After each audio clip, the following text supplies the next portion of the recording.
turnovers. Clark, Cunningham. Oh, yeah! That's an Hello, guys. Welcome back to TFD. Can we get a round of applause? 3 Indiana Fever players finished with 20-plus points, and Caitlin Clark came close to dropping 20 assists. This is what I'm talking about, balling in every single aspect of the game. And Sophie Cunningham? Oh yeah, Sophie Cunningham is speaking loud and clear. Y'all can call it subliminal if you want, but I still don't believe Sophie Cunningham was ever seriously hurt. As the final seconds ticked off the clock, you already know what time it is. We gotta pull up the stats and break this game down, because this was an unforgettable performance by the Indiana Fever. Caitlin Clark, if you're planning to drop those signature shoes, we need them immediately. I don't care if it's tomorrow. We need the Caitlin Clark shoes right now, because after what I watched today, my confidence is back. I'm serious. I truly believe this team can compete with anybody. And let's not forget what happened the first time the Indiana Fever played the Toronto Tempo. The Toronto Tempo embarrassed the Fever in that first matchup. They got outplayed, outworked, and outmatched. But tonight, completely different story. The Indiana Fever came out with their chest out and stood on business from start to finish. And shout out to Maisha Hines-Allen. She took a tough hit early, left the game for a moment, came back, and kept competing. That's toughness. That's heart. Final score? Indiana Fever 113, Valkyries 91. What a statement win. Now, let's talk about Caitlin Clark. Yes, Caitlin Clark struggled from beyond the arc. She finished just 1 of 8 from three-point range. But honestly, I don't want to hear any criticism about that tonight. Caitlin Clark still finished with 21 points, 14 assists, 1 steal, and 1 block. Who said Caitlin Clark doesn't play defense? Who keeps pushing that narrative? Because she showed us exactly what she can do defensively in this game. Even when the shot wasn't falling consistently from deep, Caitlin Clark impacted the game in every other way possible. That's what superstars do. 21 points and 14 assists, that's elite basketball. Now, let's talk about Kelsey Mitchell. Kelsey Mitchell woke up and chose violence. She finished with 27 points while shooting 9 of 11 from the field, 3 of 4 from three-point range, and 6 of 6 from the free throw line. She was efficient, she was aggressive, she was unstoppable. Now, Caitlin Clark does need to clean up those free throws a little bit. She missed 4 of them tonight, which is unusual for her, but you know what? We'll take it, because she dominated the game in every other area. Sophie Cunningham, because I cannot say enough about her performance. Coming off the bench, Sophie Cunningham absolutely took over. 24 points, 8 of 11 from the field, 6 of 7 from three-point range, 7 rebounds, 2 assists, and 0 turnovers. Let me say that again. 0 turnovers. Sophie Cunningham could not miss. She was speaking through that magic elbow all game long, and every shot she took felt automatic. For me, Sophie Cunningham was the player of the game. Every minute she was on the floor mattered. Aaliyah Boston deserves her flowers, too. Another outstanding performance from Aaliyah Boston. 18 points, 11 rebounds, 7 of 11 shooting from the field, 1 of 2 from three-point range, and a double-double. At this point, Aaliyah Boston makes double-doubles look routine, and that's what surprises me. When Angel Reese or other players put up double-doubles, it becomes national news.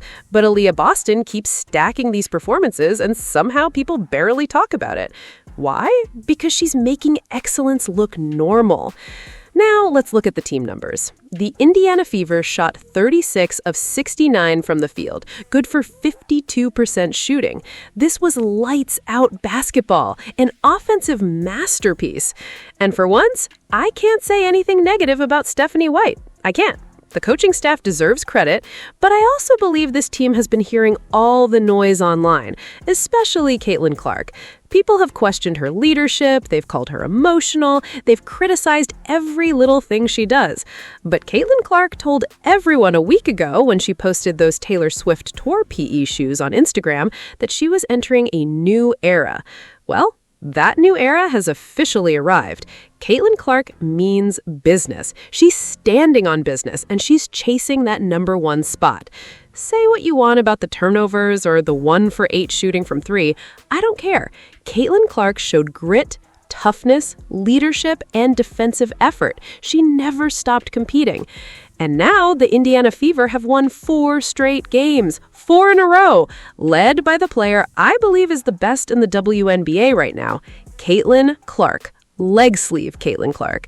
The leg sleeve Caitlin Clark. And I love how Caitlin Clark just kept being aggressive all night long. Early in the game, Caitlin Clark had 4 assists and 4 turnovers. A lot of players would have gotten passive after that. A lot of players would have started second-guessing themselves, but not Caitlin Clark. After that stretch, she finished with 10 assists to just 2 turnovers because she stayed aggressive with her passes. That's what makes Caitlin Clark such a special playmaker. But it's also part of the reason why she turns the ball over at times. Caitlin Clark doesn't wait for a play to happen. She anticipates it. She sees the situation developing, reads where her teammates should be going, and throws the pass before everything unfolds. That's what elite passers do.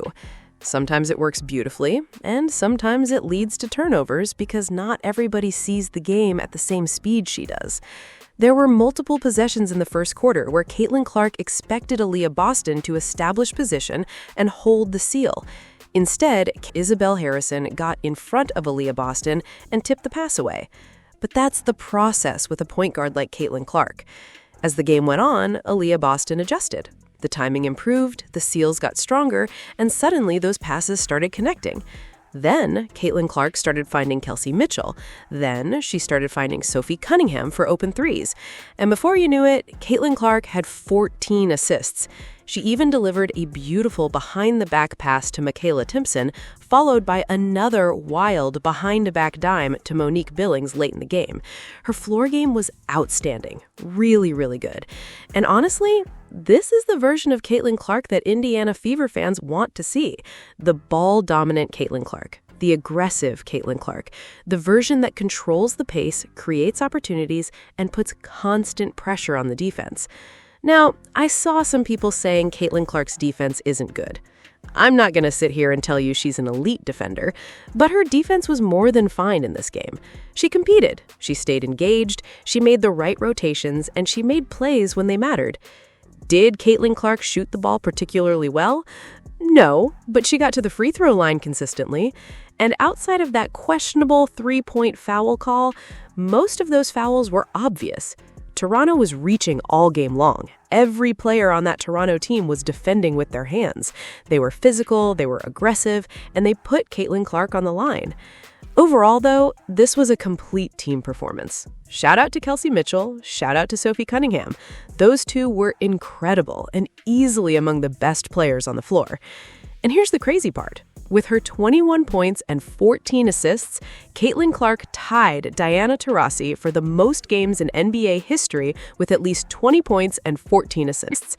I know it's a very specific stat line, but it's still impressive. It's a feat that even Chelsea Gray has never accomplished, and now Caitlin Clark has done it twice. The biggest difference this time? It came in a win. As great as that 24.9 assist performance was earlier in the season, people forget it came in a tough loss to the last place Wings. This time, Caitlin Clark's numbers directly contributed to a victory. If you're an Indiana Fever fan, you have every reason to be excited. Sophie Cunningham shot the lights out, Kelsey Mitchell was excellent, Aaliyah Boston continued to improve her chemistry with Caitlin Clark, and Caitlin Clark stayed relentless even when her shot wasn't falling. That's exactly what you want from your franchise player. Now, let's be honest. Toronto is not a great team right now. With Brittany Sykes injured, Julie Alaman out for a bit, and Louisa Geisselsoder unavailable, they're going to struggle to win games. But you can only play the team in front of you, and the Indiana Fever handled business. The one concern? Turnovers. I thought the Fever cleaned that up, but they still finished with 17 turnovers. That's got to improve. You can't give teams like the Minnesota Lynx or the Las Vegas Aces extra possessions because they will capitalize.